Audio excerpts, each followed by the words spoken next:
Kung meron kang 1 kilong mangga, ay pwede ka nang kumita ng doble. Kung paano? Ay tara, simulan na natin.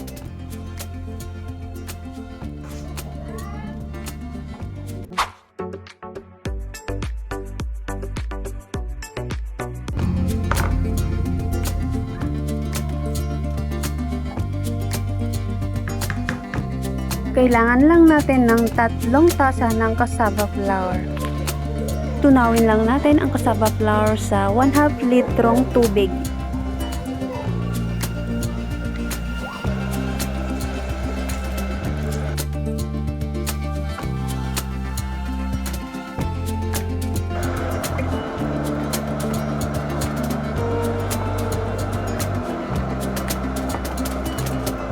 Magpakulo lang po tayo ng 5 1/2 liters ng tubig.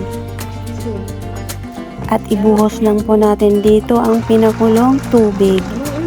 Dapat talaga dito, kapag binubuhos mo yung pinakulong tubig, ay merong tagahalo na marunong.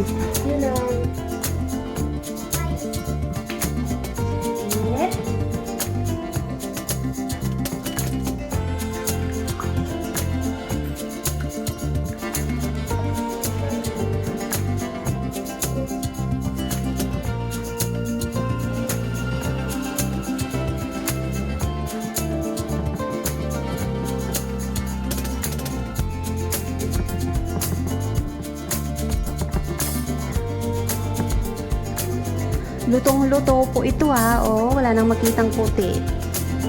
Binuhusan ko kasi ng kumukulong tubig.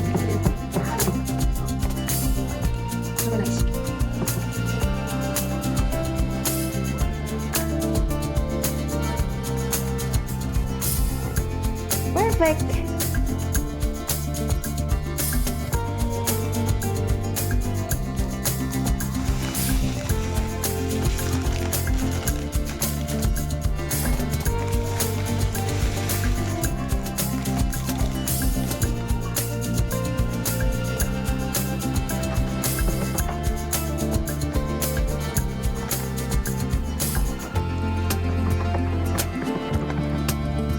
Maglagay po tayo ng vanilla. Maglagay din ng asin para malinamnam or malasa. Masarap.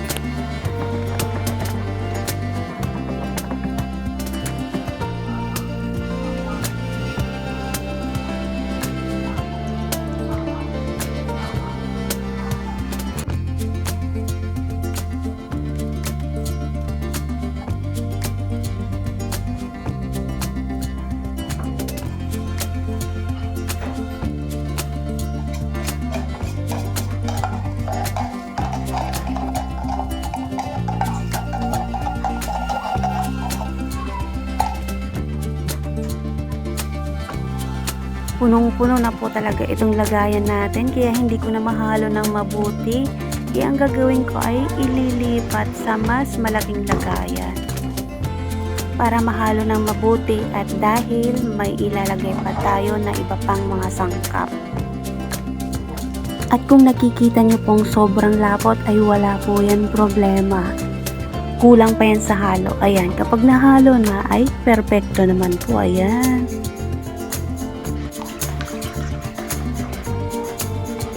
Ginamitan ko pa po ng whisk. Ginamitan ko pa po ng hand whisk sa paghahalo para pinong-pino. Ayan napaka-pino.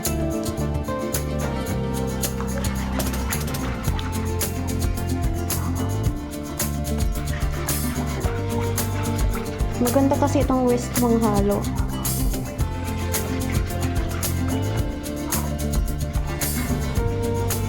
Ayan, pinong-pino, ice cream na ice cream.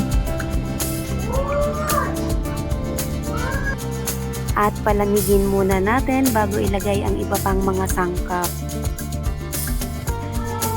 Masyadong mainit pa kasi ito.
Sa pagtatakal po, hindi po dapat puno ang 1/4 cup para hindi po tayo malugi.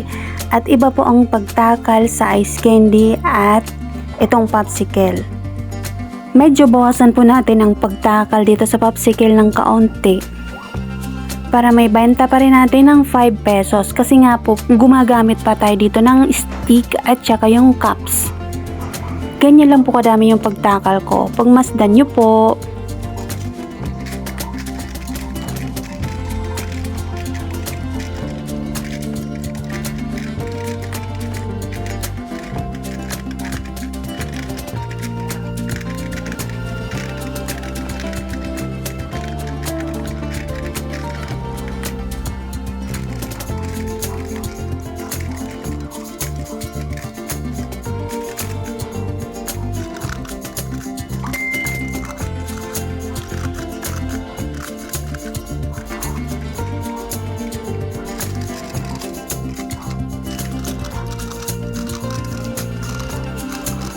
₱5 lang po ang benta ko dito. Malaki pa rin ang kinita ko dito kahit ₱5 lang isa.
Yung sobrang lapot kanina, tapos nung nailagay na yung mangga at saka yung graham, ganito na siya.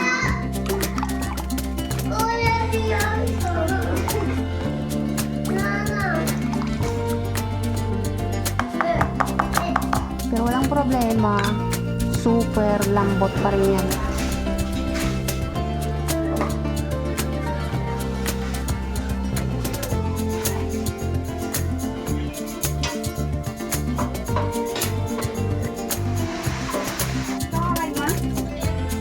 Tapos na ako kumain. Ice candy rin yan. Tagdos.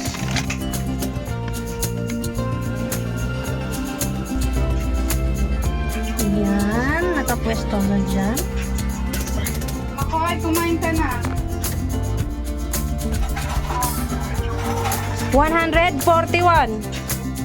Ilagay lang po natin sa freezer magdamag. Kinabukasan, ganito na po siya. Pwede nang ibenta.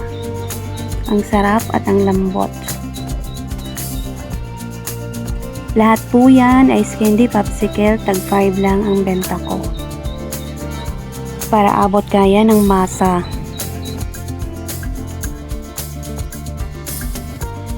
Paalala lang po, kung ginaya nyo tong recipe at hindi magkasing dami yung nagawa ko sa nagawa nyo, ay nasa pagtatakal po yan. Adjust po tayo sa pagtatakal sa popsicle dahil gumagamit pa tayo ng cups at saka popsicle stick. Medyo bawasan natin ng konti, hindi kasing dami sa ice candy.